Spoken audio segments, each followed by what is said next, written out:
I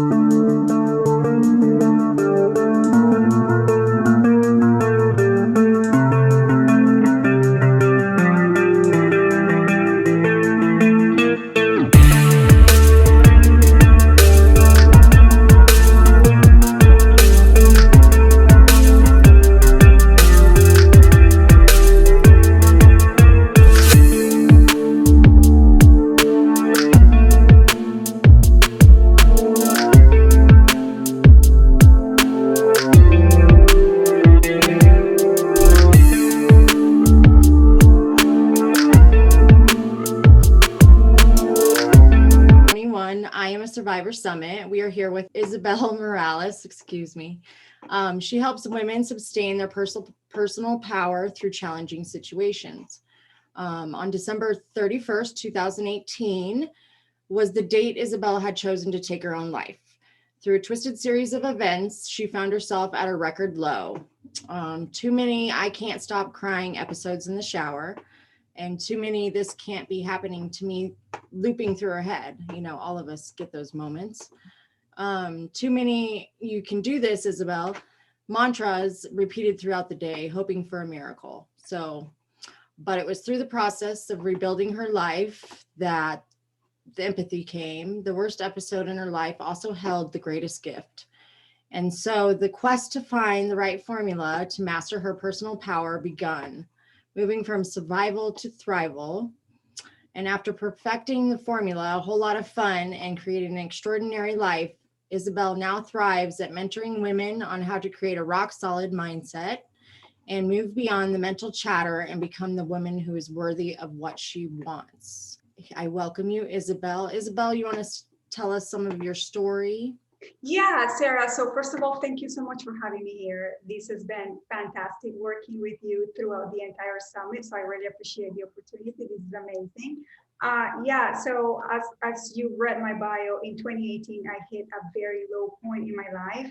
And I honestly thought that I wasn't gonna come out of it alive. I had already put that date in my calendar, and I knew that if things wouldn't improve by then, I wanted out. I wanted out of this world because life had become so heavy and so difficult to manage that I didn't want to live that way. But through a series of synchronicities and coincidences, I started to find my own power, and my own power became that story. So going through that story, as hard as it was, as painful as it was, and as difficult as it was, not only for me, but for my spouse and for my family members, it became the greatest gift that I could have given.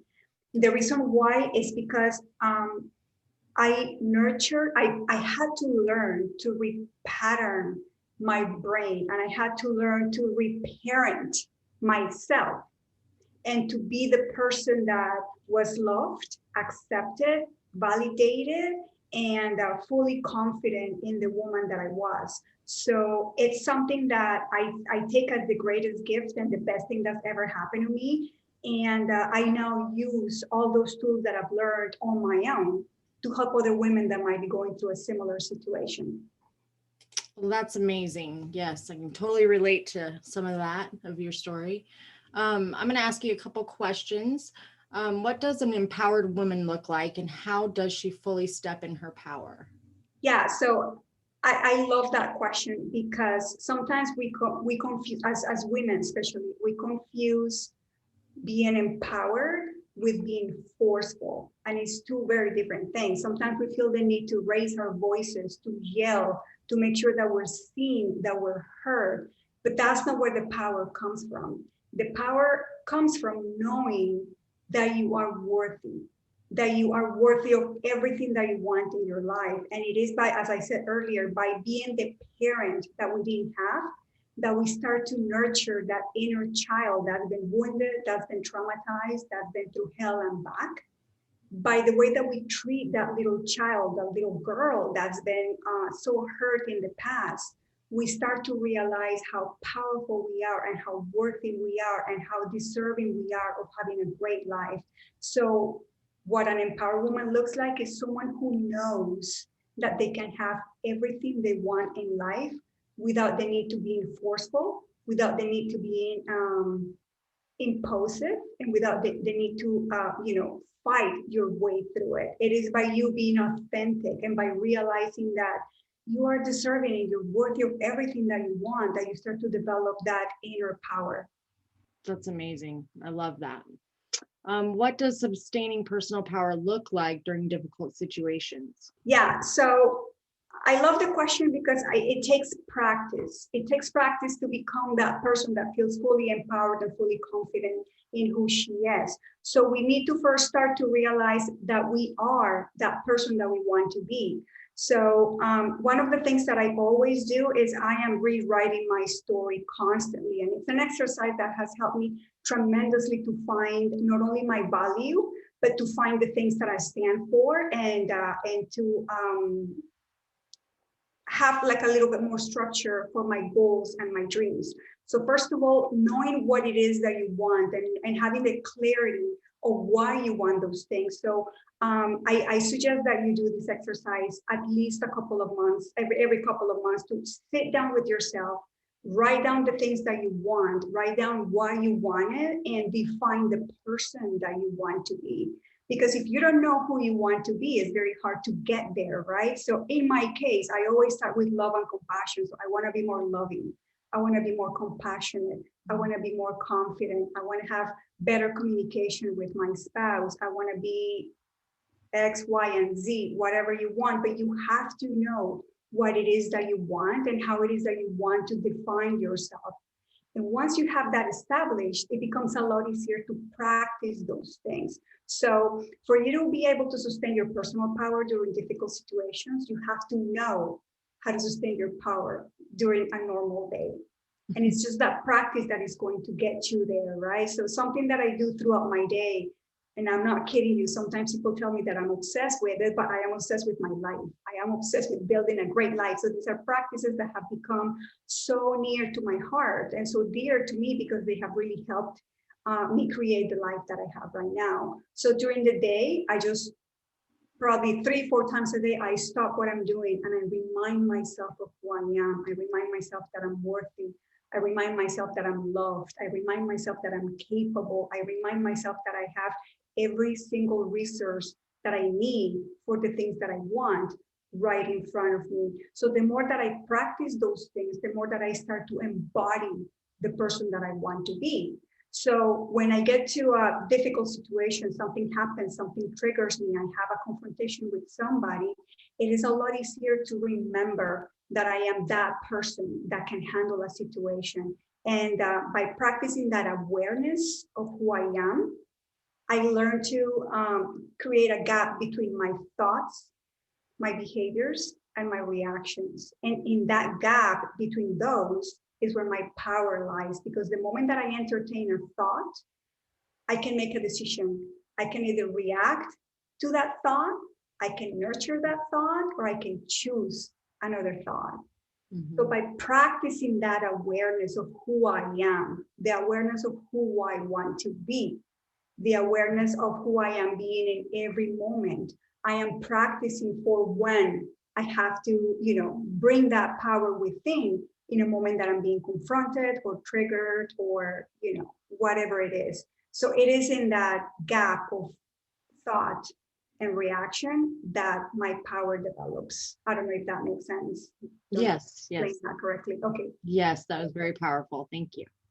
Thank you. Is there a specific practice you suggest to start developing and nurturing a healthy relationship with yourself? Yeah, so one of the things that I do, and this is what I do several times a day, is I become aware. I become aware of who I'm being, because we tend to get so busy during the day that we forget to stop to see where we're at. So I'll give you an example. If I'm sitting in front of my computer, writing emails, answering emails, doing research or whatever it is that I'm doing, it's very easy to be in that moment, very immersed in that moment, and I tend to forget who it is that I want to be. So by bringing myself to the awareness and by bringing myself to the practice of, okay, who am I embodying right now? Am I being the powerful person that I want to be? Am I being the confident person that I want to be? Most times the answer is no, because I'm doing something else. But by me bringing that awareness and bringing the thought of, okay, who is it that I want to be? How would I feel if I were being the confident person right now? How would I feel if I was embodying the person that I want to be? And I do that practice during the day several times a day, just to make sure that in the forefront of my awareness is that image of who I want to be. The more that I do that, the more that I am telling not only my own mind and my inner girl, but I'm also telling my subconscious, this is what I want to practice every day. This is who I want to be every day. And the more that I do that, the more that I actually become that person, because we learn through repetition, right? So Yeah. someone, I was doing an interview last week and someone was asking me, well, how do you suggest someone starts doing that if they don't have any practice? And I said to them, well, how do you suggest a child learns to ride a bike if they don't practice, right? So it's the same thing. It's like, whoever you want to become, whoever you want to be, you have to practice being that person. And I know it's a lot easier said than done, but it is that practice and that repetition, the way that you talk to yourself, the way that you treat yourself, the way that you entertain your thoughts, and the way that you behave to the world is what's going to define who you are. But if you don't practice that, it's going to be hard to get there. So it takes a little bit of dedication. It takes that discipline to actually nurture that new person that you're growing into being, for her to actually come out and you embodying that. That actually was a really, really good way of putting it. I've never actually heard it that way. I've never heard it put that way before. And it actually was put in a way that a lot of people can understand better.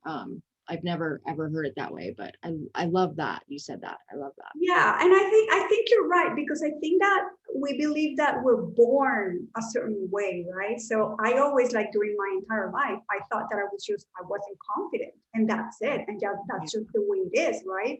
And I would look at other people getting on stages and doing wonderful things and being fearless and doing all kinds of things, and I kept thinking, well, I'm just not confident, so I'm never going to do that. Until the moment that I realized, wait, I can always shift who I am, even if it takes long, it doesn't matter. But once I have a goal, once I know that I want to be a certain way and I want to mold my identity and my personality that way, I just start little by little, little by little. And if you would have told me 5 years ago that I could embrace the confidence that I have right now, I would have called bullshit, because I never felt that way. But now the fact that I can talk to hundreds of people on a stage, that I can do the things that I'm doing, that I can coach women doing these, it's just like a dream for me, that not just like a dream come true. It's just like, I never thought that I could have the confidence to do these things. But it's just that practice and that repetition of, who is it that I want to be? Who is it that I want to be? And choosing her over the old story, choosing her over the, well, I'm never going to be able to do that. Choosing her over that, well, I'm too scared to do that. Choosing her over that, oh, well, what are people going to think if I do that? And it's that constantly choosing that new version that you want to be, that is going to start building her into actually being. Yeah. Well, what you said is just absolute gold today. I love everything that you just said. So thank you so much for sharing. Did you have a website or a book or a coaching program that you are wanting everybody to hear about? Yeah, so right now I am booking private clients for my coaching. I work mostly with women, but I take men every once in a while as well. It depends if there's an energetic match, and if I feel that the person is the right client for me. I do private coaching. I also have a course that is a self-paced course on happiness. It's called the 21-day Inner Happiness Challenge, which I absolutely love. That's a baby that has changed a lot of lives. And I believe that's actually going to be one of your giveaways. So I'm excited Yes, it is. Yeah. Somebody's going to win it. Yeah. And I have a beautiful free Facebook group as well, in which we talk constantly about spirituality, mindset, ways to build your own identity and your personality. And we have regular lives in there in which we're teaching other people how to embody these practices. And the group is called Soul Conversations with I Am. Oh, that's beautiful. I love it. I love it. Well, we're also going to have a page for you on the Ticera website. We'll have your picture up there, and then everything that you just said we'll have up there. And then also people will be able to contact you through there on Facebook and all that. So I'll put a page up for you on our site and everybody will be able to get a hold of you there. So yeah. Absolutely. That sounds great. Thank you. Yeah. So anything else would you like to share with the summit today? Just that, as one of the things that has absolutely changed my life is to have that awareness, um, not only to bring up the person that I want to be, but it has been key for me to learn how to manage my emotions and my reactions. Just having that awareness at every moment in time of what it is that I'm doing, what it is that I'm thinking, what it is that I am, or the way that I am reacting. So if there was one thing that I would like everyone watching to take home is the more aware that you are about who you're being in every moment in time, the more that you're reclaiming your power. Because the moment that you become aware that you're about to say something, that you're about to react, that you're about to do something that you probably shouldn't do, the more that you have that power of deciding if that's what you're going to do. Yes, awareness is huge. Yes, for sure. Absolutely. Well, thank you so much for being here today. I appreciate you in so many ways. You've helped me so much throughout this whole process of the summit. So I appreciate you, Isabel, very, very much. My pleasure. And thank you for having me. Yeah, you're welcome.